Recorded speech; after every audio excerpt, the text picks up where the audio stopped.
Bonjour à chacun et à chacune, bienvenue à notre petite causerie du Carême sur le thème de l'oraison. Pour nous stimuler, nous encourager à prier, pour nous aider à allumer l'amour de Dieu en nous. Aujourd'hui, nous parlerons des distractions lors de l'oraison ou de la prière. Souvent, nous entendons dire « je ne sais pas prier » ou encore « je pense toujours à 1000 choses ». Il y a distraction et distraction. Distinguons. Les volontaires, ce sont les sollicitations extérieures. Notre Natel, que nous avons oublié d'éteindre, sonne, ou il y a quelqu'un à notre porte. Que faire ? Prenons le temps de répondre, car peut-être c'est Jésus qui passe. Afin d'éviter toutes ces sollicitations extérieures, choisissons le temps qui nous semble le plus adéquat pour faire oraison. Les distractions involontaires, ce sont des sollicitations intérieures. Quand nous faisons silence, nous sommes souvent assaillis par de nombreuses pensées. Ne luttons pas contre ces pensées qui nous arrivent. Accueillons-les et quand nous réalisons que nous sommes un peu éloignés de Jésus, offrons-les. Au moment où nous prenons conscience que nous ne sommes plus en train de penser à Jésus, que nous sommes en train de penser à la tarte aux pommes de notre grand-mère, réorientons-nous vers Jésus, vers sa parole. Prions pour notre grand-mère et disons merci à Jésus pour les tartes aux pommes. L'enjeu se trouve au moment de la prise de conscience de ces pensées parasites. L'image que propose Henri Caffarel, prêtre du siècle dernier et fondateur des équipes Notre-Dame, mouvement de spiritualité conjugale, pourra nous aider. C'est celle du pilote automatique dans les avions.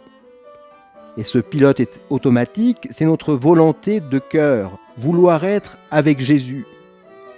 Et si on est distrait, notre pilote automatique, si on l'a enclenché en disant « Jésus, je veux être avec toi », prie pour nous pendant les distractions. Bien sûr, cela ne veut pas nous donner le droit d'avoir plein de pensées, de distractions volontaires, mais de ne pas culpabiliser. Suivons aussi le conseil de Sainte Thérèse d'Avila, de bien nourrir notre désir de Dieu, de revenir à lui par de simples mots pour nous recueillir, nous recentrer, dès que nous sommes pris par des distractions. Cela est un véritable combat. Ne désespérons pas, persévérons et patientons. Si la distraction concerne une préoccupation, revenons à Jésus et déposons entre ses mains notre souci, notre inquiétude, notre problème, notre peur, notre crainte. Si la distraction concerne un choix ou une personne, prions pour cette personne tout simplement et pour le choix à faire et revenons à Jésus. Si nous partons encore et encore, revenons encore et encore. Ne culpabilisons pas, même s'il faut 100 fois remettre l'ouvrage sur le métier. En guise de conclusion, personne n'échappe aux distractions, cela est normal. Mais ce que nous pouvons faire, c'est nourrir notre amour, notre faim de Dieu, en nous rendant compte de l'importance de ce temps avec lui et surtout des bénéfices que cela nous procure. Finalement, ce qui est le plus important dans la prière, dans l'oraison, c'est la volonté du cœur à cœur avec Jésus et de faire de notre mieux par amour. Car l'important, c'est l'amour. C'est l'amour. Et bien maintenant, n'hésitez pas à prendre un petit temps d'oraison, faites silence, laissez-vous faire par Jésus, laissez-le agir en vous. Bon temps d'oraison, et comme on dit chez nous en Inde, poète à dabo. Et à bientôt. Jésus le Christ, lumière intérieure, ne laisse pas mes ténèbres m'en parler.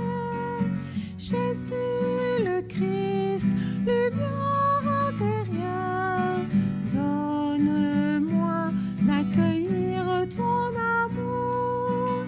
Jésus le Christ, lumière intérieure, ne laisse pas mes ténèbres me parler.